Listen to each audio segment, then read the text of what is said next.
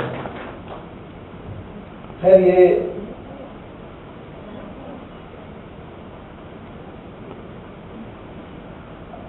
کچھ جو رسم تھی اس میں سب سے پہلی تو رسم یہ کہ ہمارے صدر صاحب جو ہیں جن کے انتظار میں ہم تھے صدر محترم ہمارے تنظیم کے اور میرے استاد بھی رہے ہیں کیونکہ میں بھی مہاراشٹر کالج سے پڑھا ہوں اور ہم تمام زیادہ تر ضیاء بھی جو ہے ہمارے سر کے شاگرد ہیں, ظفر بھی شاگرد ہیں اور جو ہے میں خان ظفر اللہ صاحب کو کہوں گا کہ وہ سر کے لیے ضیاء کو کہنا ہے. ان کی نوازشوں نے تو حیران کر دیا. ظفر کی طرف سے میں اپنے عزیز عزیز ٹیچر ہمارے پروفیسر جناب عالم نظری صاحب جو کہ اس وقت صدر کے عہدے پہ فائز ہیں, میں چیئر سے ہمارے بھائی صاحب ظفر اللہ خان صاحب سے درخواست کروں کہ اپنے دفتر مبارک سے بلائے عقیدت پیش کریں کہ ان کی نوازشوں نے تو حیران کر دیا. میں میزبان تھا, مجھے مہمان کر دیا. ہم صدر جو میزبان بھی ماشاءاللہ. اب سلسلہ شروع ہو رہا ہے تبصروں کا, کیونکہ نعمان امام صاحب بذات خود ایک جب ممبئی میں رہ کر خاص طور پر بھنڈی بازار کے علاقے میں رہتے ہوئے یہیں سے ممبئی سے ہی انہوں نے پڑھائی شروع کی. مہاراشٹر کالج کے پہلے بیچ کے اسٹوڈنٹ رہے, شاعری بھی یہیں شروع کی اور درس و تدریس کا مبارک پیشہ بھی یہیں اختیار کیا اور وکرولی کی ایک مسجد جامع مسجد کے فاؤنڈر ممبرس میں سے رہے ہیں ہمارے امام صاحب اور بہت نیک صفت نیک دل انسان. ان پر کچھ تبصرے جو ہے ہمارے چنندہ لوگوں نے لکھے ہیں اور وہی عقیدت کے ساتھ ان کو پیش کیے جا رہے ہیں. تو فردن وہ تبصرے آپ جو ہے وہ سماعت فرمائیں گے. سب سے پہلے میں آواز دوں گا انیسا میڈم کو. اچھا, ارتضا نشاد صاحب کا ایک پیغام تھا. انیسا میڈم مجھے یاد دلا رہی ہیں کہ ارتضا نشاد صاحب جو کہ بہت اچھے دوستوں میں سے تھے ہمارے امام صاحب کے کلاس فیلو تھے, تو انہوں نے خاص طور پر مجھے فون کر کے کہا کہ میں معذرت چاہتا ہوں کہ میں آ نہیں پاؤں گا طبیعت کی ناسازی کی وجہ سے.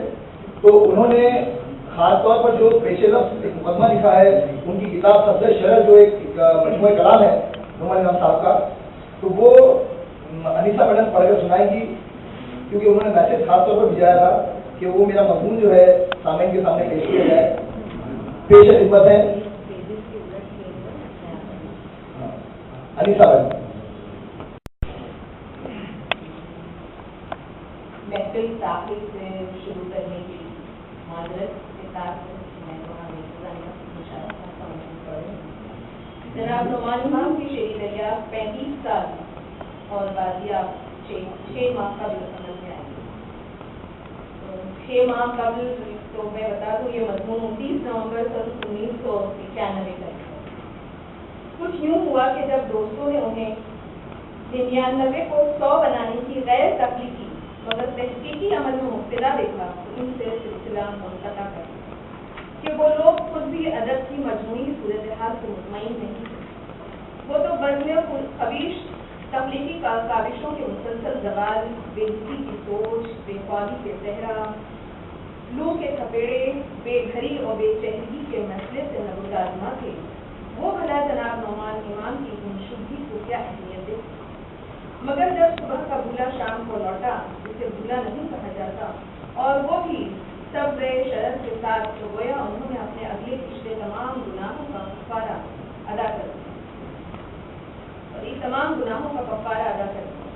بہت سی پیشانیاں شکنالود ہو گئیں اور جس وقت اسے پڑھا جائے گا گمان غالب ہے کہ آفاقی معیارات کے سہارے ادبکاروں کی پرکھ کرنے والوں کے لبوں پر اس کی تلخی کا ذائقہ محسوس کیا جا سکے گا. سچی بات ہمیشہ کڑوی ہی ہوا کرتی ہے. بلندیوں کی دوستی تو حوصلوں کی بات ہے, بلندیوں کی دوستی تو حوصلوں کی بات ہے, مگر یہ بس کیوں انتظار کرے گی. آنکھوں کی جھیل میں یہ سبک من ضرور